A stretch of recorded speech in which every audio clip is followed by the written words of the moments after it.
குருபரம்பராதி மகான் ஸ்ரீமதே ராமானுஜாய மகான். ஏன் ராமானுஜாய மகான்னாக்கா ஏந்திரன் இருக்கின்ற தனியன் எபெருமானாரை பற்றி தான் இருக்கு. ராமானுஜருக்கு இந்த தனியன் யார் பண்ணினாங்கன்னா திருக்குறளை பிள்ளான் அனுகிரகிச்சது. சில பேர் அனந்தாழ்வான்னு சொல்லுவார். ஆனால் திருக்குறளை பிள்ளான் அப்படின்றதும் சொல்றாரு. அதை எதுக்கு இப்போ அதை விஞ்ஞாபிக்கிறேன்னா, திருமலை நம்பிகளுடைய திருக்குமார் திருமலை நம்பிகள் வம்சத்துல அவதரிச்சவா நாதமணிகள் 10ஆவதான் அவதரிச்ச. அப்புறம் சொட்ட நம்பிகள்ன்றவர் அந்த வம்சத்துல அவதரிச்சவர் நவவர்த்தனை அவதரிச்ச. முதல்வர் அவதரிச்ச. அடுத்தது திருக்குறளைக்குள்ளான் அவதரிச்சது. அதுலயும் இவர் எம்பெருமானாகிய ஞானபுத்தர். ஞானபுத்தரா போயிடவே அவர் அனுகிரகிச்சது. அவரும் திருப்பேர பெருமானை பத்தி பிடித்தேன் அப்படின்னு சாதிச்ச. நான் திருமணனுடைய திருவையை வச்ச எல்லாத்தையும் இது பண்ண அப்படி இருக்கச்ச பிறவி கிடைத்தேன் அப்படின்னு சாதிச்சார்.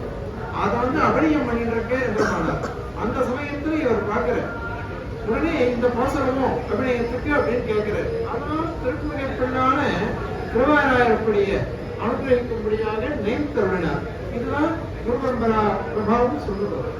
அதனால அப்படிப்பட்டவ ஞானபுத்திரரா போயிட்டதுனால சாதாரண சொத்து இருக்கே அதெல்லாம் நஷ்வரமானது, அழியக்கூடியது.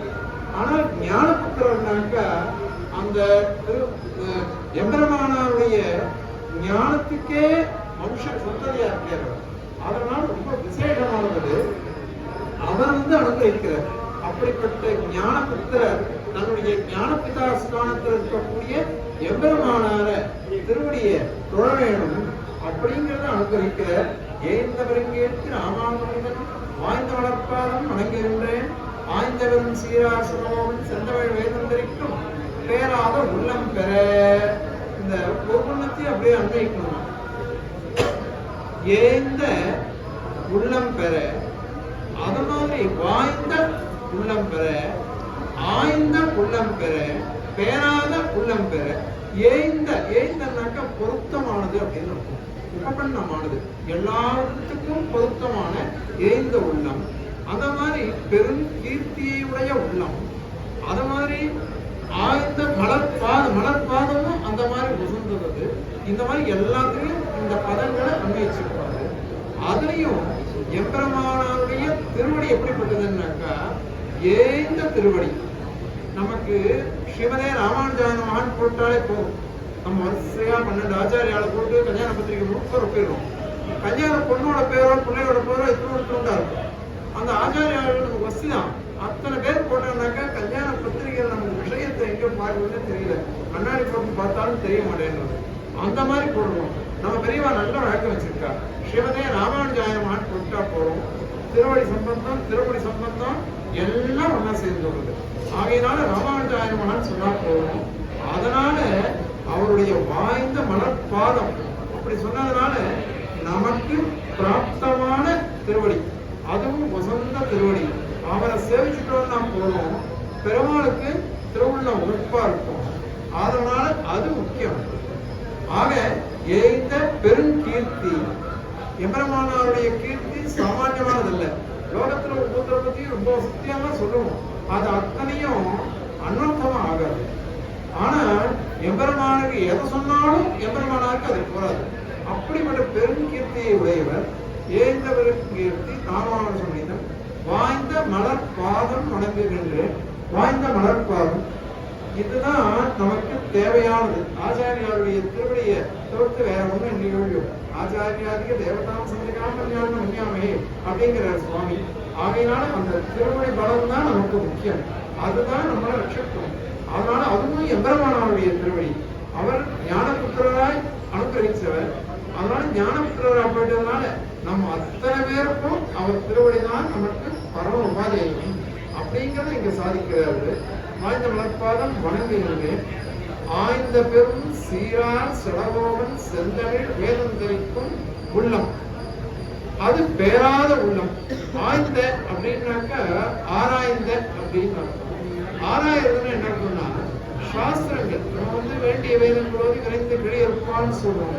வேண்டிய வேதங்கள்னா பரதத்துவத்தை நிரூபிக்கக்கூடிய வேதங்கள். பரதத்துவத்தை நிரூபிக்கக்கூடிய வேதங்கள். அத மாதிரி நம்மாழ்வார் அவையவையா எழுந்துள்ளிருக்க அவர் சாதிச்சதுதான் நமக்கு அது. அதுவும் அவர் எப்படிப்பட்டவர் அப்படின்னா ஆம்நாயானாம் பிரகிருதி மபராம் சம்ஹிதாம் திட்டவந்தம் அப்படிங்கிறார் செய்யணும். வேதம் சம்ஸ்கிருத வேதம், தமிழ் வேதத்தை அனுகிரகிச்சார் இவர் தானே. பிரகிருதி மபராம் வேதங்களுடைய இன்னொரு ஒரு மூலத்தை நமக்கு அனுகிரகிச்சார். ஆகையினால இது உகந்த வேதம். ஆகையினால அப்படிப்பட்ட ஆய்ந்த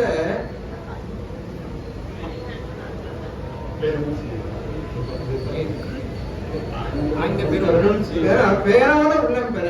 பேராத உள்ளம் பெறன்னா பேராதன்னா பேர்றது அப்படின்னா விபஜிக்கிறது, பிரியறதுன்னு அர்த்தம். ஏதாவது ஒரு அர்த்தம் சொல்லிட்டு வந்தோடனே தொய்வில்லாம சொல்லணும், அதுல விரோதம் இல்லாம சொல்லணும், எல்லாம் சரியா அன்வயிக்கணும்.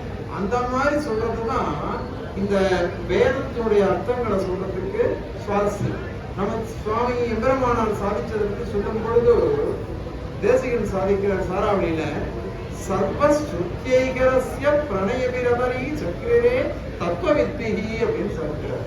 சில பேர் என்ன பண்றாங்கன்னா அபேத ஸ்ருதியை உண்டு எடுத்துட்டு போனா, சில பேர் வேத ஸ்ருதியை உண்டு எடுத்துட்டு போனா. எம்பெருமானார் என்ன பண்ணார் அப்படின்னாக்கா வேதஸ்ருதி அபேத ஸ்ருதி இந்த ரெண்டும் ஒண்ணுக்கு ஒண்ணு விருத்தமா இருந்தா கூட அத கடக ஸ்ருதி அந்தர்யாமி ஸ்ருதியை கொண்டு ரெண்டுத்துக்கும் சமன்வயப்படுத்திட்டார். அதனால அனைத்து ஸ்ருதிகளுக்கும் ஐகரஸ்யம், ஒரே விஷயத்தை சொல்றதுல போனோம். சாமரஸ்யத்தை பண்ணி கொடுத்தவர் எம்பெருமானார். இதுதான் வேதார்த்த சங்கரத்துல ஸ்ரீபாஷ்யத்துல எல்லாத்திலையும் அனுகிரகிக்கிற எம்பெருமானார். அதை பண்ணினது யாரு அப்படின்னாக்கா சுவாமி நம்மாழ்வார். அதனால பேராத ஒரு இதுவும் விரோதம் இல்லாமல் அற்புதமாக சமன்வயப்படுத்தி அனுகிரகிச்சார் நம்மாழ்வார். அந்த நம்மாழ்வாருடைய விஷயங்கள் அனைத்தையும் நமக்கு ஏன்னா அடுத்த பாகம் சொல்ல போறா தனியா இதத்தாய் அப்படின்னு சொல்லிட்டு, பெற்ற தாய் வேற இதம் தாய் வேற. அந்த இதத்தாய் இதமான தாய் அவ செவிலித்தாய், அதை பத்தி சொல்ல போறாரு இந்த சுவாமி. ஆகையினால அந்த தாயா இருந்தவர் ராமானுஜர் நம் எம்பெருமானார். அவரை பேராத உள்ளம் பெற அவருடைய மனசு எம்பெருமான நம்மாழ்வாருடைய மனசு எல்லாம் நாமும் அடைஞ்சுடணும். என்ன அர்த்தம் அப்படின்னா நமக்கும் அந்த மாதிரி பகவத் சிந்தனை இருக்கணும், பகவத் தியானம் இருக்கணும், பகவான அடையவதையே நமக்கு மனசு இருக்கணும்னா அதுக்கு எம்பெருமானாருடைய திருவடியையே ஆசிரியக்கணும், சேவிக்கணும். அப்படிங்கிறத இந்த தனியனால அனுகிரகிச்ச அஸ்மத் குரு பரம்பராயே நம்ம